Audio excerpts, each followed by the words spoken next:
इस गीत को मैंने गाया और आप सभी इस गीत को इतना मिलियन बना दिए। अब तो मिलियन का जमाना है और मेरे गाने तो सुपर डुपर हिट तब से होते चले गए जब कैसेट का जमाना था। कैसेट के बाद सीडी आया, अब एक चिप्स आ गया, चिप्स। लेकिन आप सबों ने हिंदी सोनाली को कभी पीछे मुड़कर देखने नहीं दिया। ये मेरे लिए बहुत सौभाग्य की बात है भाई, हल्के में मत लीजिएगा इस बात को। मेरे लिए बहुत सौभाग्य की बात है कि चाहे कैसेट जाए, सीडी जाए, चिप्स आए, इंस्टाग्राम रील जब से आया आप सबों ने और भरपूर प्यार दिया हिंदी सोनाली को, रील्स बना बना कर दोनों हाथ खोल दिया ना, मोबाइल क्यों नहीं ले और कहना है क्या गाने से ये पिया तू बर भैया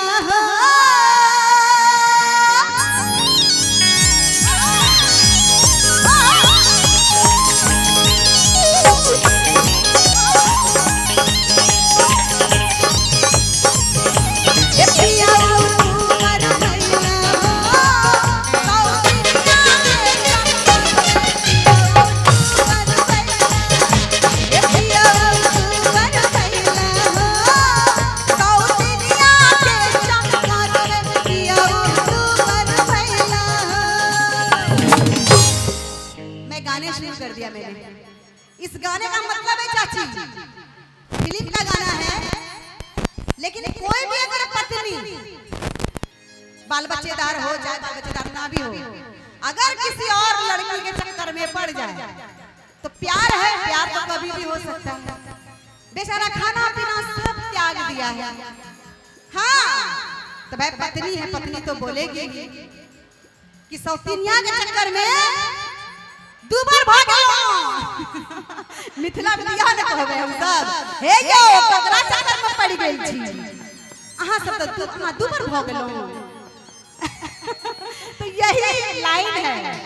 हे पिया दुबर भैला हो सौतिनिया के चक्कर में पिया दुबर भैला, हे बजाऊ दुबर भैला हो सौतिनिया के चक्कर में पिया दुबर भैला।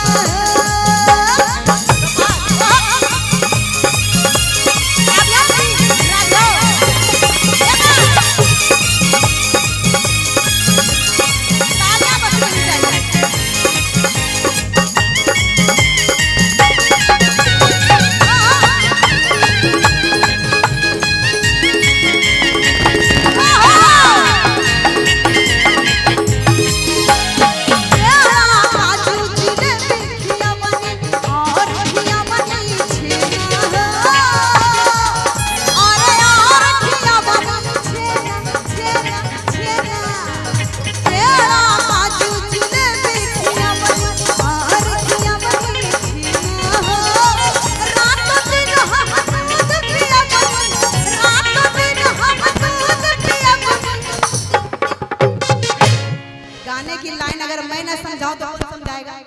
है कि नहीं? क्योंकि जब मैं फिल्मों में गाती हूँ तो पहले मुझे डायरेक्टर समझाते हैं कि इंदु जी ये गीत गाना है, ओके मैंने लिख लिया,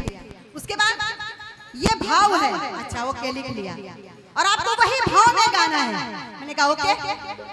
तो यहाँ पे बहुत ऐसे जो है ना सौतीनिया के चक्कर में पड़ गए हैं जो ताली नहीं बजा रहे हैं, पीछे वाले हाथ खोलबो कि नहीं, खोलबे कि नहीं हाथ और हाथ कि हम खोल दिया, खोलू हाथ अबू की अच्छा हम फिर बात रहल छी मैथिली एकदम बढ़िया जका ये मेरे शेर अब सासुर ले भ गए और हां से पूछते हैं पेड़ा काजू जिलेबी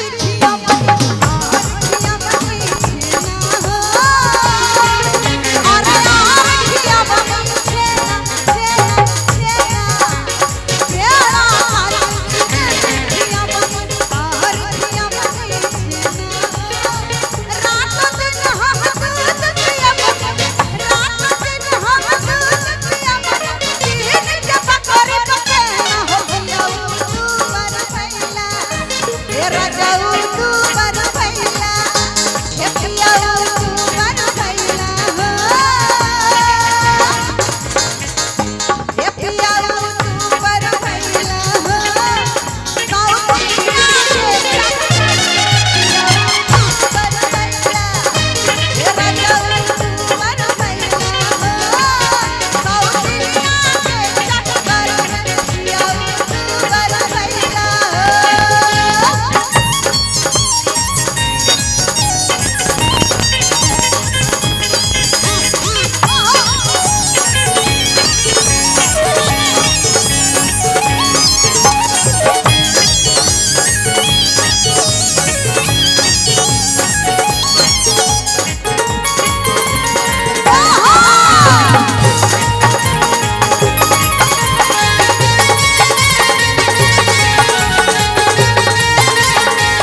गीतिया गनगनावा लागल